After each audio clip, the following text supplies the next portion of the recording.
You think you know your dog. You believe that the wagging tail when you grab the leash or the enthusiastic greeting at the door are definitive markers of a life well lived, a bond perfectly nurtured.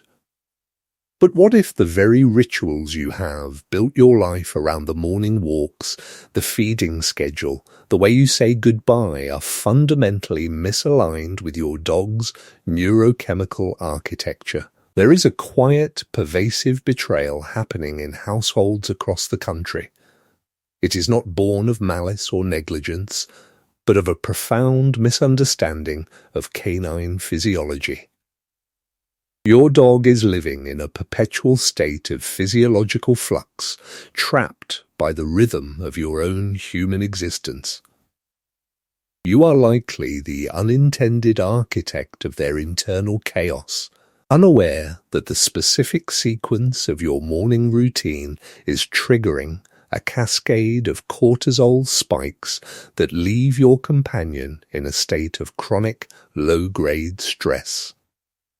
This is not just about behavior, it is about the neurobiology of attachment. Before we dive into the systemic shifts required to undo this damage, you must understand that skipping ahead to the conclusion will be your greatest mistake. The final synthesis of these protocols serves as the biological anchor for everything we are about to discuss, and without the foundational understanding of the preceding neurochemical mechanisms, the final piece will lack the context necessary to actually change your pet's reality. Consider the moment you leave your home. You interpret your departure as a necessary, mundane errand, but from the perspective of your dog's limbic system, this is a catastrophic collapse of their social regulator. Because you have inadvertently trained them to associate your exit with a spike in their own neurochemical anticipation, you are effectively programming their brain to enter a state of high alert, hypervigilance the moment the door clicks shut. This is the first secret, the mismanagement of the departure sequence. Most owners turn the act of leaving into a performative event, filled with verbal reassurances or frantic goodbyes, which only serves to heighten the dog's physiological arousal. To counteract this, you must begin the process of emotional decoupling. This requires a shift in your own demeanor. From this moment forward, your departure must become a non-event. For the next 7 days, you will practice the silent exit. Do not offer eye contact, do not speak, and do not provide physical contact in the 3 minutes leading up to your departure. This allows your dog's prefrontal cortex to remain in a state of homeostasis rather than forcing it into a state of reactive anxiety. You are stripping away the social cues that signal a pending crisis, allowing their nervous system to remain regulated even in your absence. This leads us to the second, often ignored, biological reality, the circadian misalignment of your feeding and exercise regimen.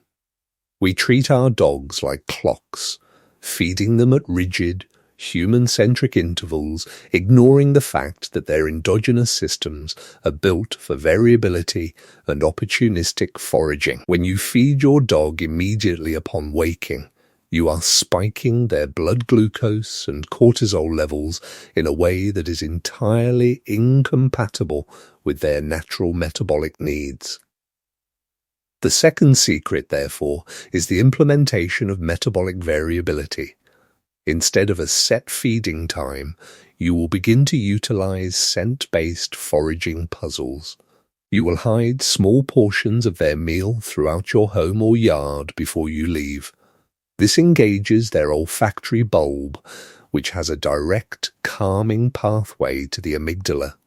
By shifting their energy from the stress of waiting to the cognitive task of discovery, you are effectively hijacking their neurochemical response to your absence. You are replacing the spike of cortisol with a steady stream of dopamine associated with problem-solving and naturalistic foraging behavior.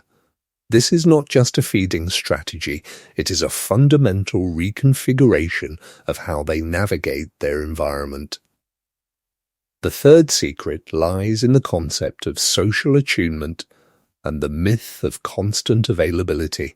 We mistakenly believe that more human-canine interaction is always better, forgetting that dogs are evolutionary masters of conservation. When you are home, you likely hover, offering constant praise or physical touch. While this feels like love, it actually creates a dependency that degrades their ability to self-regulate. You must implement the policy of intentional indifference. During the first 30 minutes after you return home, ignore your dog. Allow them to exist in the same space as you without the pressure of your engagement.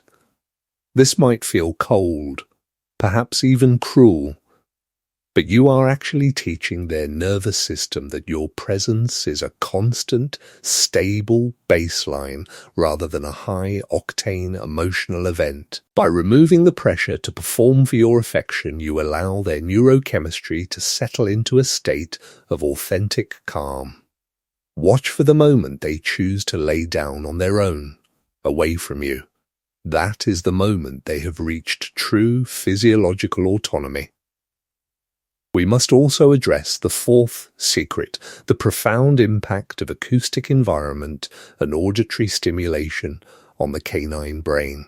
We live in a world of constant, jarring noise, and our homes are often acoustic nightmares for animals with hearing sensitivities thousands of times greater than our own. High-frequency sounds from appliances, electronics, or even the subtle vibrations of your home can trigger a sympathetic nervous system response. To mitigate this, you must curate a soundscape of stability. Use low-frequency, repetitive white noise or specific classical compositions designed for animal relaxation.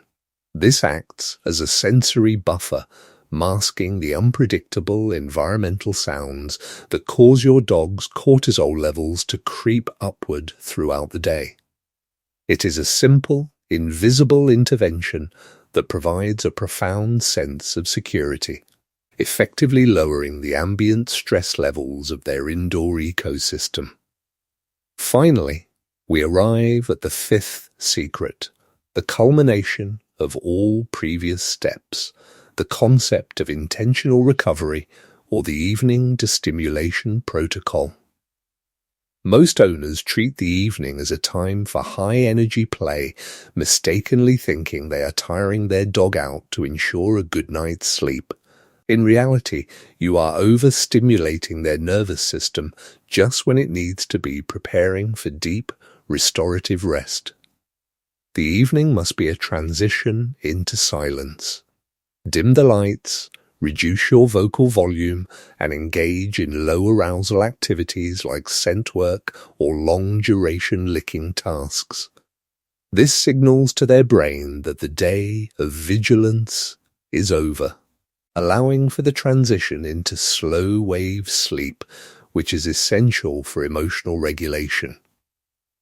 When you stack these 5 protocols, the silent exit, the foraging feeding, the intentional indifference, the acoustic buffering, and the evening destimulation, you are no longer just an owner, you are a biological steward. You are providing a structure that respects their evolutionary heritage while adapting it to the complexities of a modern household. This is not a quick fix. It is a slow, methodical rewiring of your shared reality. You will begin to notice changes within days, a reduction in the frantic pacing, a more settled demeanor, a deeper, more profound connection that isn't based on anxious need, but on quiet, mutual trust. You are changing the way their brain processes their world, and in doing so, you are offering them the greatest gift of all, peace. As you begin this journey, remember that the smallest changes in your behavior yield the most significant results in their biology. Tell me, what is the name of the dog you are doing this for? And what is the one specific shift you feel most guilty about changing in your own routine to accommodate their needs?